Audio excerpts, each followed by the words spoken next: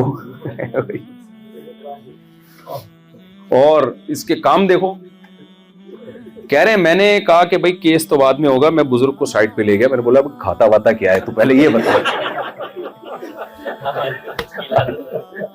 کھاتا کیا ہے, پہلے اس کے علوم سے فائدہ اٹھایا جائے, کیس تو ہوتا رہے گا. اس بزرگ نے یہ بولا کہ میں صرف کھجور کھاتا ہوں, زیتون کا تیل ہے, اونٹنی کا دودھ ہے, بس اس 3 چیزوں پہ زندگی گزر رہی ہے. تو اگر وہ ٹیکنالوجی اور ڈاکٹروں کے مشورے سے چل رہا ہوتا ہے, ایکچولی ایک متوازن غذا کے لیے یہ بھی چاہیے, تو یہ بھی چاہیے, تو یہ بھی چاہیے, تو یہ حالات ہوتے. بھائی جدید خوراکیں کھا رہا تھا یا قدیم خوراکیں؟ اب وہ بزرگ کہتے ہیں کہ بھائی وہ تو 1000 سال پہلے موسیٰ علیہ السلام بھی چونکہ کھجور کھاتے تھے, اب تو سائنس نے 3-4 ہزار سال پہلے موسیٰ علیہ السلام بھی چونکہ کھجور کھاتے تھے, تو اب تو سائنس نے اتنی ترقی کی, اب میں پیزا کھاؤں گا, اب میں کھجور نہیں کھاؤں گا. یا اب وہ جو زیتون کا تیل ہے, وہ تو قرآن میں بھی اس کا تذکرہ ہے, موسیٰ علیہ السلام 3-4 ہزار سال پہلے موسیٰ کلیم اللہ نے بھی زیتون کا, اس میں بھی اس وقت زیتون کھایا جاتا تھا.